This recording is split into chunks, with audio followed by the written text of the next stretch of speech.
রাজনৈতিক মাঠে উত্তেজনা এবং অস্বস্তির চিত্র বলে দিচ্ছে ঝড় আসতে পারে। নির্বাচনের তারিখ নিয়ে যখন টান টান উত্তেজনা, দেশ জুড়ে প্রশ্ন কবে হবে জাতীয় নির্বাচন, তখন সামনে এলো এক চাঞ্চল্যকর তথ্য। নির্বাচন কমিশন নিয়ে অনেক অভিযোগ আসছে। আগামী ৫ বা ৬ জুন জাতির উদ্দেশ্যে ভাষণ দিতে পারেন ডক্টর ইউনূস। রাজনৈতিক অঙ্গনে বেশ কিছুদিন ধরেই জাতীয় নির্বাচন কবে হবে এই নিয়ে আলোচনা সমালোচনার শেষ নেই। দলীয় নেতারা প্রতিদিনই নতুন বার্তা দিচ্ছেন, মিডিয়ায় আসছে নানা বিশ্লেষণ। জাতীয় নির্বাচন কবে হবে তা এখনো আনুষ্ঠানিকভাবে ঘোষণা হয়নি, কিন্তু রাজনৈতিক মাঠে উত্তেজনা এবং অস্বস্তির চিত্র বলে দিচ্ছে ঝড় আসতে পারে। ঠিক সেই সময়ই ২০২৬ সালের ফেব্রুয়ারি অথবা এপ্রিলে জাতীয় নির্বাচন অনুষ্ঠানের চিন্তা করছে ডক্টর মোহাম্মদ ইউনূসের নেতৃত্বাধীন অন্তর্বর্তী সরকার।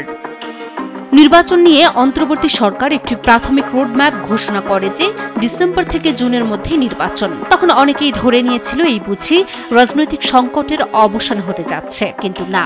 রাজনৈতিক দলগুলো বিভিন্ন আশঙ্কা থেকে নির্বাচনের এমন দীর্ঘ রোডম্যাপ নিয়ে প্রশ্ন তোলে, যা সাম্প্রতিক সময়ে একরকম বাদানুবাদের পর্যায়ে রূপ নিয়েছে। সরকার বারবার জুনের মধ্যে নির্বাচনের কথা বললেও সেটি রাজনৈতিক দলগুলোর, বিশেষ করে বিএনপির আস্থা অর্জন করতে পারছে না। তাদের দাবি ডিসেম্বরেই নির্বাচন দিতে হবে। আগামী ডিসেম্বরের মধ্যেই জাতীয় নির্বাচন অনুষ্ঠিত হতে হবে। এমন উত্তপ্ত আবহেই জাপান সফরে গিয়ে প্রধান উপদেষ্টা ডক্টর মোহাম্মদ ইউনূস বললেন, শুধুমাত্র একটি দলই ডিসেম্বরেই নির্বাচন চায়। প্রধান উপদেষ্টার এই বক্তব্য প্রকাশ্যে আসতেই দেশের রাজনীতিতে তৈরি হয় প্রবল আলোড়ন। তার এই বক্তব্যে বিস্ময় প্রকাশ করেছেন দেশের শীর্ষস্থানীয় রাজনৈতিক নেতারা। পরে জানা যায়, বাংলাদেশ নির্বাচন কমিশনে নিবন্ধিত এবং অনিবন্ধিত শতাধিক রাজনৈতিক দল আগামী ডিসেম্বরের মধ্যেই নির্বাচন চায়। নির্বাচনের তারিখ নিয়ে যখন টান টান উত্তেজনা, দেশ জুড়ে প্রশ্ন কবে হবে জাতীয় নির্বাচন, তখন সামনে এলো এক চাঞ্চল্যকর তথ্য। ২০২৬ সালের ফেব্রুয়ারি অথবা এপ্রিলেই হতে পারে জাতীয় নির্বাচন, এমনটাই জানাচ্ছে দেশের শীর্ষস্থানীয় এক জাতীয় দৈনিক পত্রিকা। আর সেই ঘোষণা আসতে পারে খুব শীঘ্রই।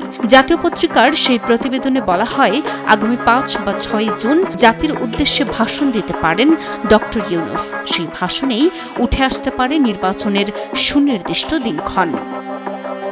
প্রতিবেদনে বলা হয়, অধিকাংশ রাজনৈতিক দলের দাবি সত্ত্বেও সরকার কেন চলতি বছরের ডিসেম্বরের মধ্যে নির্বাচন অনুষ্ঠানে সুস্পষ্ট রোড ম্যাপ দিচ্ছে না, কিংবা সরকার কেন ডিসেম্বর থেকে জুনের মধ্যে নির্বাচন দিতে চায় সেটি নিয়ে বিএনপি এখন বিচার বিশ্লেষণ করছে। এমন অবস্থায় বিএনপি মনে করছে, সংস্কার দ্রুত শেষ করে এবং বিচার কার্য দৃশ্যমান করে সুস্পষ্ট রোড ম্যাপ ঘোষণা করা না হলে রাজনৈতিক দলগুলোকে সাথে নিয়ে রাজপথে কর্মসূচি দেয়া ছাড়া হয়তো অন্য কোনো পথ খোলা থাকবে না।